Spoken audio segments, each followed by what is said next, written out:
Bom dia, você já deve me conhecer, meu nome é Rodrigo Éboli, eu sou médico assistente aqui do Grupo de Cuidados Paliativos, do HC, da Faculdade de Medicina de Ribeirão Preto. E o intuito dessas apresentações é você residente está começando agora, ter um primeiro contato com assuntos que são bastante prevalentes do nosso serviço. Tá? Alguns dados bem básicos para que você tenha esse pontapé inicial, tá joia? Então agradeço aí ao interesse e vamos lá. Tá? Vou baixar aqui minha imagem. Bem, o assunto que a gente vai falar nessa apresentação é prognóstico e vamos falar um pouquinho também sobre funcionalidade. Tá? Qual a importância do prognóstico nos nossos cuidados? Né? Vamos entender que a ideia de ter um prognóstico é muito fundamental na ideia de cuidados paliativos, porque vai propiciar a quem está tanto prestando assistência quanto aquele que está sendo assistido, tá, tomar decisões. Então, o médico de cuidados paliativos, ele, para definir, por exemplo, que tipo de exame que o paciente vai ser submetido, que tipo de tratamento esse paciente vai ser submetido, se ele pode ser submetido a um tratamento mais agressivo ou menos agressivo, e isso tem a ver com o prognóstico que esse paciente tem.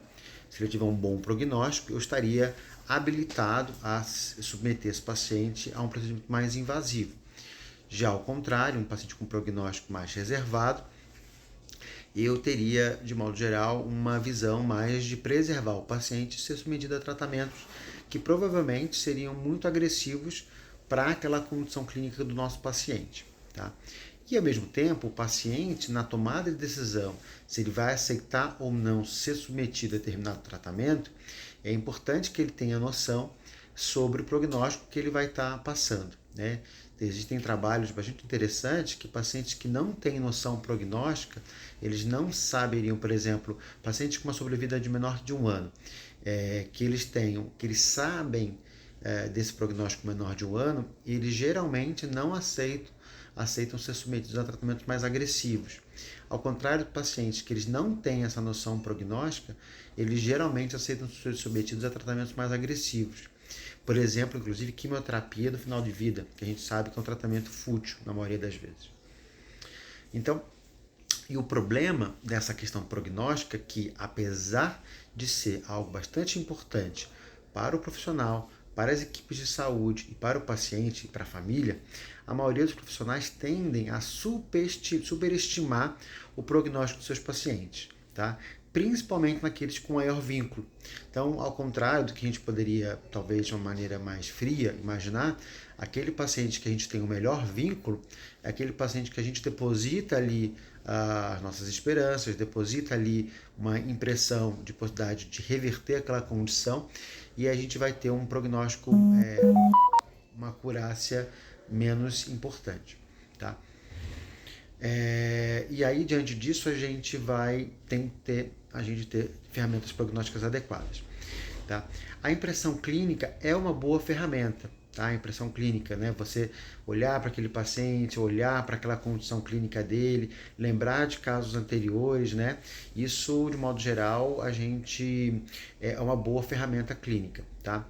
Porém, a gente sabe que essa impressão clínica isolada não é uma boa ferramenta. Então, a gente precisa tomar algumas outras ferramentas para melhor a gente poder prognosticar o nosso paciente melhor.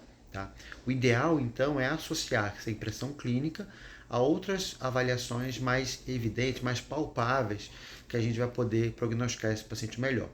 E a apresentação, essa atual, é para a gente poder ver que ferramentas seriam essas e como que a gente vai poder utilizar isso na prática clínica. Tá? Alguns indicadores de mau prognóstico. Tá? Isso vale para qualquer condição. Tá? Então, pacientes com uma condição oncológica, pacientes com condições cardiológicas, né, a gente vai utilizar esses marcadores de mau prognóstico de maneira independente. Tá? Então, infecções recorrentes, difícil tratamento, tipo pielonefrite, sepsis, de modo geral, de maneira recorrente, é um sinal de uma baixa capacidade de defesa desse paciente, isso indica um mau prognóstico.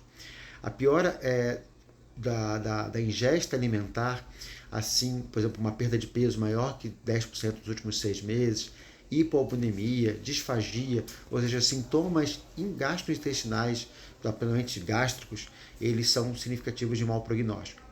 A perda de funcionalidade desse paciente com a maior dependência de outras pessoas para atividades de vida diária, então, tomar banho, se mobilizar no leito, são também marcadores de mau prognóstico. E a associação com outras comorbidades. Então a gente sabe que quanto mais comorbidade o paciente tiver, mais doenças crônicas esse paciente tiver, o prognóstico dele vai ser inferior. Tá? Na oncologia, e aí a gente vai dar o destaque inicial na oncologia, porque a gente, historicamente, cuidados paliativos e oncologia estão bastante relacionados, tá?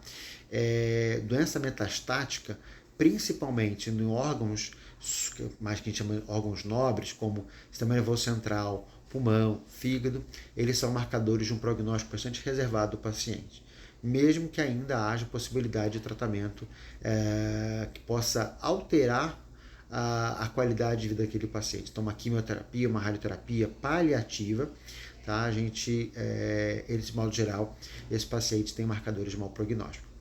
A hipercalcemia da malignidade, né, que é uma condição clínica, quase uma síndrome paraneoplásica, a gente pode dizer, principalmente essa hipercalcemia, que não é facilmente revertida com medidas clínicas, uma hipercalcemia refratária, a gente também entende como mau prognóstico. E a hipoalbuminemia. Tá? Então, um marcador, por exemplo, albumina abaixo de 3, já é um marcador que a gente vai chamar a nossa atenção de um prognóstico mais reservado. Aqui, algumas ferramentas de funcionalidade, e aí isso na parte da oncologia isso é bastante significativo, né? Tanto o ECOG, que os americanos usam mais, como o KPS, que os europeus, e a gente aqui também no serviço do HC utiliza mais. Quanto pior a funcionalidade desse paciente, a gente vai poder dizer que esse paciente tem um pior prognóstico. A gente aqui em cuidados paliativos utiliza uma outra ferramenta de funcionalidade, tá?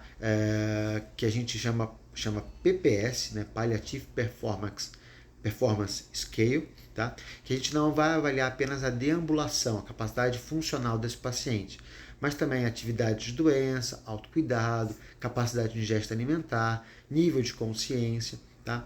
Então a gente vai, mas assim, apesar de serem ferramentas diferentes, tanto o PPS quanto o KPS, eles têm uma boa correlação, tá? Mas o ideal é que a gente utilize ferramentas diferentes, tanto o KPS quanto o PPS deixem registrado, tá?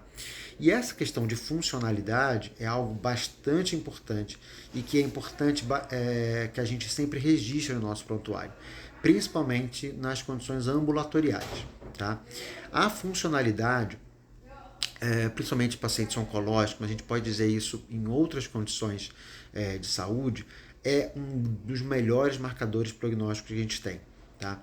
Então, um paciente que tem uma funcionalidade progressivamente em queda, quando ele chega no nosso, por exemplo, chega numa emergência, sai internado, uma funcionalidade lá de 30%, 40%, uma funcionalidade baixa. E a gente vai olhar no ambulatório, né, nas evoluções de ambulatório, e vai ver que esse paciente tem uma queda gradativa, né, 70%, 60%, 50%, 40%. A gente consegue imaginar que esse prognóstico é mais reservado, porque esse paciente tem uma funcionalidade em queda e demonstra que essa queda de funcionalidade é algo potencialmente irreversível. Claro que às vezes você vai avaliar um paciente na emergência ou internado com PPS de 30, e aí você vai olhar a funcionalidade prévia desse paciente de 2 meses atrás, até de 1 mês atrás, era uma funcionalidade quase plena. Então o paciente está em um quadro séptico, por exemplo, ou uma hiponatremia. Não é óbvio que aquele paciente vai ter um impacto na sua funcionalidade, só que esse impacto, de modo geral, quando é muito agudo, quando essa queda é muito abrupta, a gente vai entender que esse prognóstico é melhor, porque essa condição é potencialmente reversível. Tá? Então a gente consegue fazer essa avaliação. Uma coisa que a gente tem que levar muito em consideração quando a gente avalia funcionalidade é se não tem nenhuma comorbidade que está atrapalhando essa funcionalidade. Então, por exemplo, o paciente com uma fratura de colo de fêmur, ele vai ter necessariamente uma funcionalidade aí de 40%, 50%, porque ele não vai conseguir deambular, não vai conseguir se sustentar de pé. Então a gente tem que avaliar se realmente isso tem um impacto. Um paciente com demência, por exemplo, uma demência avançada, ele vai ter uma queda da funcionalidade, mas de maneira tão lenta, tão devagar, que aí a gente também tem que entender isso como uma doença crônica. A mesma coisa como sequelas de AVC isquêmico, metacerebral, sequelas cirúrgicas. Então a gente tem sempre que avaliar todo o histórico do paciente. Então apenas calcular aquele PPS, aquele KPS e editar isso um prognóstico no paciente. Tá? É um desafio, mas eu tenho certeza que na experiência diária a gente vai conseguir alcançar juntos.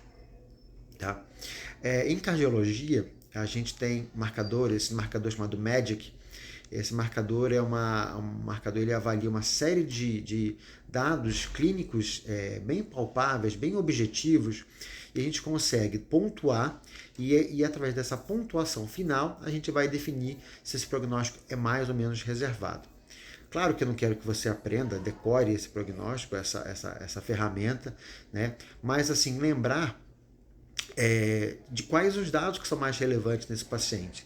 Então, por exemplo, uma fração de ejeção muito baixa, aqui lá 20, 25, 20, 30%, já denota uma gravidade cardíaca muito elevada e provavelmente uma mortalidade em curto período de tempo bem significativa. Tá? A fração de ejeção também é um dado, a idade, perdão, é um dado isoladamente bastante significativo no paciente cardiológico, no paciente portador de IC. Tá? Além disso, a pressão desse paciente, a hipotensão secundária, essa fração de ejeção baixa, né, também é um marcador significativo. Então, paciente idoso, com uma fração de ejeção baixa, pressão sistólica reduzida, um IMC também reduzido, a gente vai entender como marcadores de mau prognóstico. Tá? E o mais famoso, que é a classe que a gente chama NYHA, que é a New York Heart Association, isso aí é bem famoso, a gente classifica o paciente em 4 grupos funcionais, tá? E os pacientes com grupo funcional menores, né, maiores no caso, 3 e 4, a gente vai considerar com prognóstico mais reservado. Tá? A mesma coisa com o DPOC, pacientes DPOCs têm uma ferramenta própria, específica, para avaliar a funcionalidade. Também não tem pretensão que vocês decorem, aprendam, que utilizem isso de maneira tão consistente assim, mas lembrar que a principal fator que vai definir um prognóstico mais reservado é a incapacidade desse paciente de realizar atividades, por exemplo, como caminhar pequenas distâncias. Né? Então, por exemplo, aqui, 150 metros, menos de 100 metros em 5 minutos, denota uma baixa capacidade pulmonar, e essa baixa capacidade pulmonar, como não é irreversível, a gente está ali falando de uma doença crônica, né? Uma doença crônica com potencial de controle, mas de reversibilidade muito reduzido, a gente pode dizer que um paciente TPO-cítico com baixa funcionalidade, baixa capacidade cardiorrespiratória é um paciente com prognóstico mais reservado. Tá? A cirrose hepática, isso é talvez uma das ferramentas mais conhecidas, eu não sei se você sabia que o Child-Pugh é uma ferramenta prognóstica, porque você, através daquele cálculo, né, usando bilirrubina, albumina, INR, presença ou não de ascite, presença ou não de encefalopatia, na verdade aquela pontuação vai dizer se o paciente é de um Child-Pugh A, B ou C. Na verdade, esse Child-Pugh está dando o quê? Está dando o prognóstico desse paciente. Né? Qual a possibilidade desse paciente estar vivo no período de 2 anos? E claro, e por que eles usam isso? Porque um paciente cirrótico potencialmente candidato a transplante, com um prognóstico mais reservado, ele teria maior chance da transfusão, ele passaria para os primeiros pontos da fila. Né? Só que se o paciente ele tem um Child-Pugh alto, né, classe C, e ele tem uma contraindicação para transplante hepático, né, esse paciente a gente sabe que ele tem uma sobrevida bastante reduzida. E a gente precisa ter isso em mente na hora da gente avaliar nosso paciente cirrótico. Tá? A demência, assim, ela se mistura um pouco com aqueles outros que a gente viu no começo, né? Mas a pneumonia aspirativa, que denota uma incapacidade de coordenação da deglutição, né? A pielonefrite, a presença de infecções, então sepse, pielonefrite, pneumonia de repetição, já denota também um prognóstico mais reservado. A presença de lesões por pressão em estágio bastante avançado, isso porque, na verdade, de uma maneira indireta, ele vai definir o grau de funcionalidade do paciente. Se o paciente tem uma úlcera por pressão, esse paciente não consegue se mobilizar no leito, né? Então, o paciente provavelmente tem uma elevada dependência, tá? E a capacidade para uma adequada hidratação ou nutrição, tá? Um dado que não sei se vocês sabem, o paciente com demência avançada, a passagem de sonda nasointeral, os dados mais modernos demonstram isso, a passagem de uma sonda nasointeral ou mesmo uma nasogástrica ou uma gastrostomia, ela não tem potencial de impacto tão grande no prognóstico do paciente. Tá? Mas que você ganhe uma capacidade maior de ofertar dieta, ofertar água, ofertar medicação, você não impacta uma redução da pneumonia aspirativa, porque o paciente continua tendo aspiração, microaspiração pela saliva.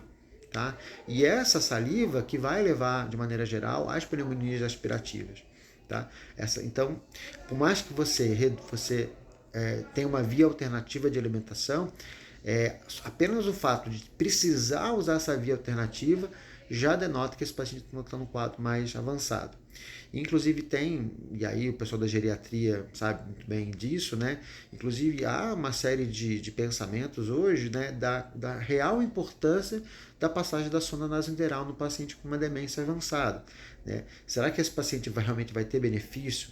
A gente sabe que um paciente com demência, que necessite passar uma sonda nasointeral, é um paciente que vai agitar, um paciente que vai arrancar sonda, vai ter que passar antipsicótico, vai ficar mais dependente, menos funcional ainda.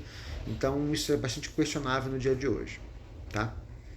E aí, finalizando nossa apresentação, eu quero mostrar com essa figurinha engraçada que não é tão engraçada, mas assim, a ideia é que prognóstico não é uma adivinhação, não é uma ideia, como é que eu vou dizer, de outro mundo, que a gente tem que ouvir a borra de café, tem que ler os astros, ler as cartas, né? Mas a ideia é a gente trabalhar com ciência, tá? Consciência e com consciência. E para finalizar, antes de finalizar, mostrar sempre, né, nunca se negar a te dar um prognóstico para um paciente seu.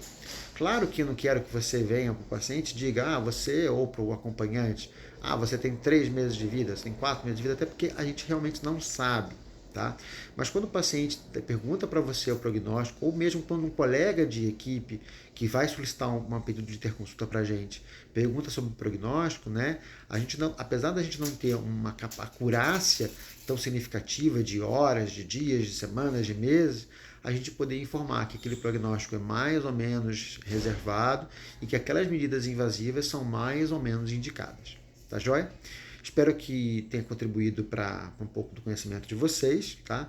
Agradeço o tempo aqui dispensado, mas a gente vai ver isso mais no nosso dia a dia, tá bom? Muito obrigado por tudo. Tchau, tchau.